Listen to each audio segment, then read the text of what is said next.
করি যে সুন্দরবন সংস্কৃতি কেন্দ্র পলাশে একটা বৃহত্তম সংস্কৃতি কেন্দ্র হিসেবে গড়ে উঠবে। গণসংস্কৃতি কেন্দ্রের উত্তরাধিকারী হিসেবে গড়ে উঠবে সুন্দরবন সংস্কৃতি কেন্দ্র এবং সুন্দরবন সংস্কৃতি কেন্দ্রের চতুর্থ সাফল্য কামনা করে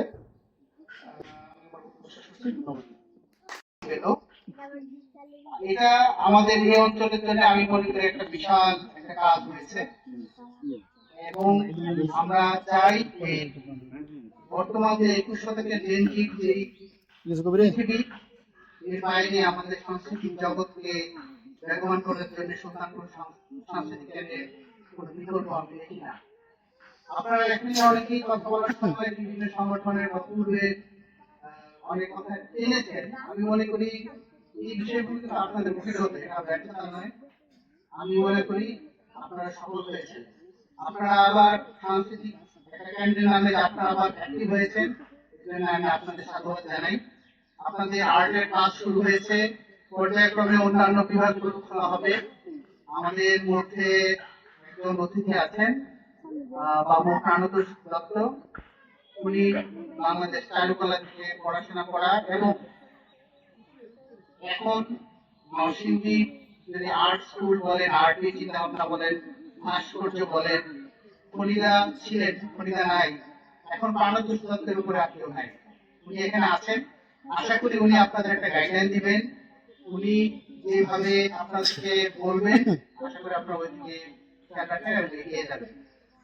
আর গণসাংস্কৃতিক কেন্দ্রের উত্তরাধিকারী হিসাবে সুলতানপুর সাংস্কৃতিক কেন্দ্র আমার মনে হয় নাটক এবং হচ্ছে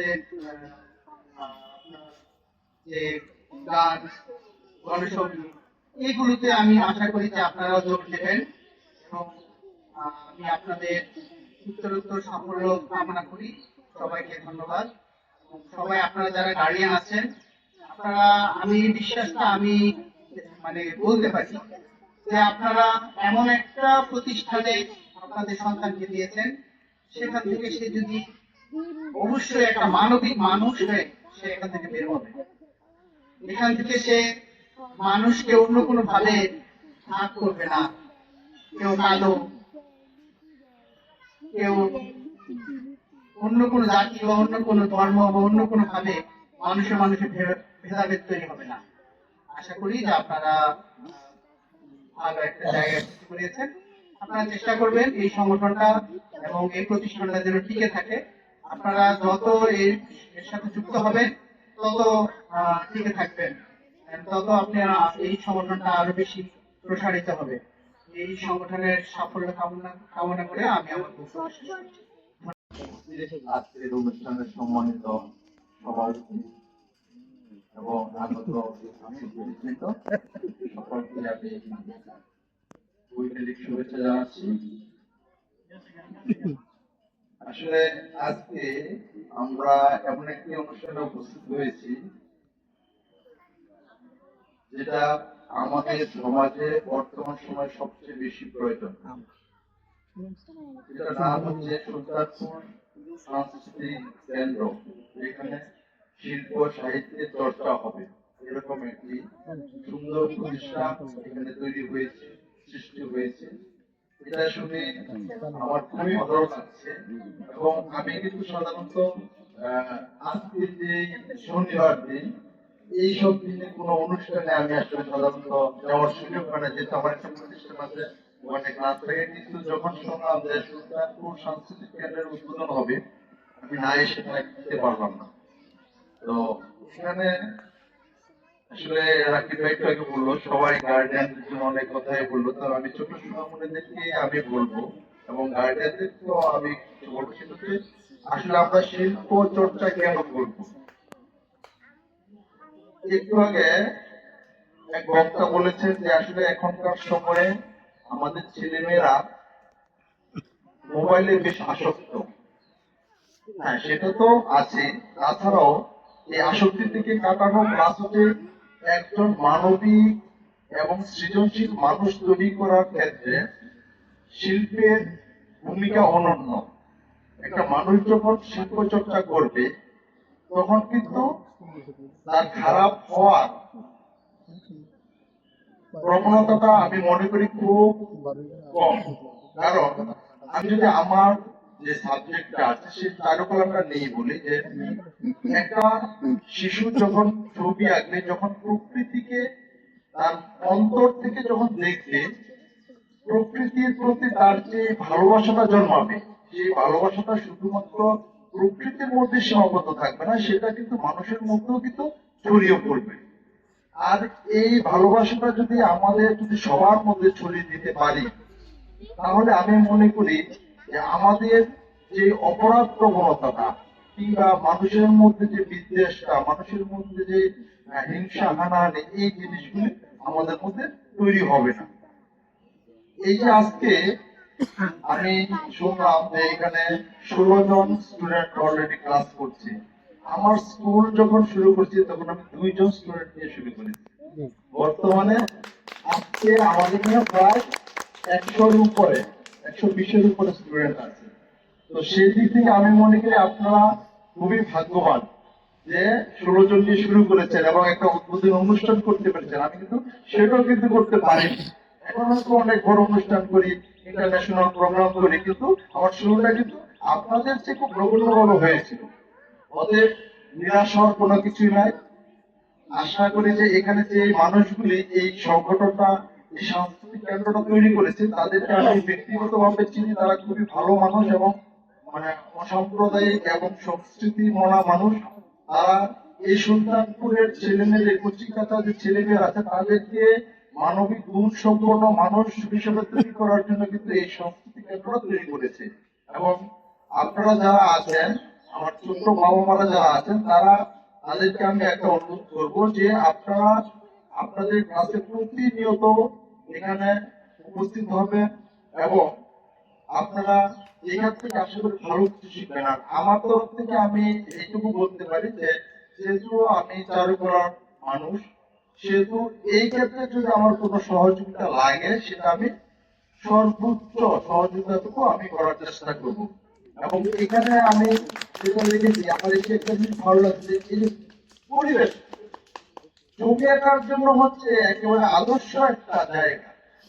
আপনি এখানে কোথায় বসবেন? আপনি এখানে বসবেন, এখানে ছবি আঁকার সাবজেক্ট আছে। আপনি ওখানে বসবেন, ঘরে বসবেন, ওখানে ছবি আঁকার সাবজেক্ট আছে। এই যে একটু আগে আনিস ভাই বলতেছিল যে দাদা এখানে আমরা কিন্তু মানে যে কোনো ধরনের মানে সন্ধ্যাকালীন অনুষ্ঠান কিন্তু করতে পারি, এখানে এত নিরিবিলি জায়গা, এই সুন্দর একটা পরিবেশ পাওয়াটাও কিন্তু একটা ভাগ্যের ব্যাপার। আপনারা কিন্তু সেটাও কিন্তু পেয়েছেন, সুন্দর একটা পরিবেশ পেয়েছেন। আপনাদের পরিচালনা পর্ষদের মানুষকে ভালো ভালো একটা মানে জায়গা পেয়েছেন। হ্যাঁ, তো সেই জন্য আমি বলবো যে আপনারা যারা আছেন সবাই শিল্পটাকে মনের ভিতরে লালন করবেন এবং ধারণ করবেন। আর সম্মানিত অভিভাবক যারা আছেন, তাদেরকে আমার একটাই রিকোয়েস্ট যে আসলে লেখাপড়া বাচ্চারা করতে হবে, এটি স্বাভাবিক। তারপরে যে শিল্প সাহিত্য সংস্কৃতি চর্চার যে জায়গাটা, সেই জায়গাটা আরো সুদৃঢ় করার জন্য আপনারা তাদেরকে উৎসাহিত করবেন এবং কখনোই কোনো কিছু না, নেগেটিভ কোনো কিছু বলবেন না। সেটা যেমনই হোক, সে ভালো আঁকতে পারে না, না তুমি ভালো আঁকতে পারো, আর একটু ভালো করতে হবে। সে ভালো গান করতে পারে না, তারপর গানটা খুব সুন্দর, তবে আরেকটু চেষ্টা করতে হবে। অর্থাৎ নেগেটিভটা পজিটিভলি যখন আপনি উপস্থাপন করবেন, তখন দেখবেন বাচ্চারা কিন্তু উৎসাহিত হবে। এবং সবসময় বাচ্চাদেরকে আপনারা পজিটিভ ভাবে উপস্থাপন করবেন, দেখবেন যে ওরা এই সংস্কৃতি চর্চায় আরো আগ্রহী হবে। আর এই আগ্রহটা তৈরি করার জন্য কিন্তু আপনাদেরও কিন্তু কাজ করতে হবে। তো যাই হোক, আসলে এখানে আরো অতিথি আছে, অনেকে অনেক কথা বলবে। হ্যাঁ, তাদের কথা শুনবেন। হ্যাঁ, এখন বিষয়টা হচ্ছে যে আসলে এই যে আহ, একটা জিনিস আমি কেন বললাম যে সবাইকে পজিটিভ কথা বলার জন্য। আজকে এখানে যারা আছেন, আমি যে কথাটা বারবারই বলি যে যেমন আজকে আমি মনে করি যে রাকিব ভাই সম্পর্কে খুব প্রশংসা করলাম, পার্থদা সম্পর্কে প্রশংসা করলাম, তখন কিন্তু তারা কিন্তু আমাকে কিন্তু পজিটিভলি কিন্তু দেখবে এবং যেখানে দেখা হবে বলবে হ্যাঁ দাদা ভালো আছেন, এই কথা কিন্তু বলবে। আবার যদি তাদেরকে যদি আমি নিরুৎসাহিত করি, তখন কিন্তু তারা কিন্তু সেই কথাটা বলবে না। ঠিক তত বাচ্চারা হচ্ছে এমন একটা মানে তাদের মাইন্ডটা তারা কিন্তু খুব সেন্সিটিভ। কিন্তু এখনকার সময় বাচ্চাদেরকে কিন্তু আপনারা খুব জোরে ধমক দিয়ে কিন্তু কাজ করাতে পারবেন না। এই জন্য হচ্ছে তাদেরকে যখন কাজ করাতে চান, তাহলে সেটা হচ্ছে কি আপনি আগে যে কাজটা করাবেন সেই কাজটা উৎসাহিত করে আপনি কিন্তু কাজটা কিন্তু ওদের কাছ থেকে আদায় করে নিতে পারবেন। আর এখানে এছাড়া যে আজকে এখন যেহেতু শুধুমাত্র চারুকলাটা শুরু হয়েছে, তারপরে হয়তো নৃত্য, গান এইগুলো শুরু হবে, এইগুলি তো আপনারা দেবেন। আর এছাড়া হচ্ছে আমি যারা রাকিব ভাই বাচ্চা তাদেরকে বলবো যে এটা শ্রমিক ভাই কিন্তু এখানে বসে হয়তো আপনাকে বলেছেন যায় না, সেটা হচ্ছে এখানে যে স্কুলগুলি যেগুলি আছে সেই স্কুলগুলিকে ইনভলভ করবেন, জাতীয় দিবসগুলিতে এইগুলিতে প্রতিযোগিতা দিবেন এবং এই প্রচারণা দিতে হবে যে আমাদের এখানে এই চর্চা হয়। তখন দেখবেন অনেক আমার কারণ দিয়ে আমি মনে করি যে আপনার যে পাঁচটা স্কুল থাকে, যদি মনে করি যে 10 জন করে ছেলে মেয়ে আসে, আপনার 50 জন ছেলে মেয়ে। তো এইভাবে যদি আমরা কাজটা করি তাহলে আমার মনে হয় যে আমরা আরেকটু ভালো করতে পারবো। আর আমি সর্বশেষ একটা কথা বলি, শেষ করবো। আমার যে ছোট্ট বাবা মায়েরা যারা আছেন তারা একটু আমার দিকে খেয়াল করবেন। এই যে এদিকে খেয়াল করেন, এখানে যারা আছে আপনাদের বাবা মারা আপনাদের কাছে তারা কি চায় আপনারা জানেন? আপনারা অনেক বড় হয়ে তাদেরকে বাড়ি দিবেন, গাড়ি দিবেন, অনেক ভালো জায়গা রাখবেন, এরকম কিছু চাই কি? চাই? চায় না? কোন বাবা মা কোন সন্তানের কাছে কখনোই বাড়ি গাড়ি আরামায়েশ চায় না। তারা শুধু চায় কি তার ছেলে তার মেয়ে ভালো মানুষ হবে, ভালো থাকবে এবং তারা সমাজে মুখ উজ্জ্বল করবে। তাদের চাওয়াটা কিন্তু এটা। আর এই চাওয়ার জন্য আপনাদের কিন্তু কি করতে হবে? আপনাদের কিন্তু সেইভাবে কিন্তু চলতে হবে। কেউ তো শীতলক্ষণ অববাহিকায় আসার পথে দেখছিলাম সুলতানপুরের প্রাণ প্রাচুর্য সৌন্দর্য। এখানে আমি উপস্থিত হতে পেরে আমি নিজেকে ধন্য মনে করছি। আমার অনেক আনন্দ লাগছে যে মানববন্ধনে আজকে আমি এখানে উপস্থিত থাকতে পেরেছি। এখানে এই মহতি কাজে ফ্যাসিস্ট সম্পাদক হলো তাদেরকে সাধুবাদ জানাই। সংস্কৃতির কাজই মানুষের মেলবন্ধন তৈরি করা, মানুষের ঐক্যের পথ তৈরি করা, মানুষের ঐক্যের জায়গা তৈরি করা, সম্পর্ককে একটি প্রগতিশীল জায়গায় নিয়ে যাওয়া। আমি মনে করি সুলতানপুর সাংস্কৃতিক কেন্দ্র সে জায়গায় কাজ করবে এবং মানুষের ঐক্যের সম্প্রীতির বন্ধনের জায়গা তৈরি করবে। আমি সুলতানপুর সাংস্কৃতিক কেন্দ্রে সাফল্য কামনা করি। ধন্যবাদ।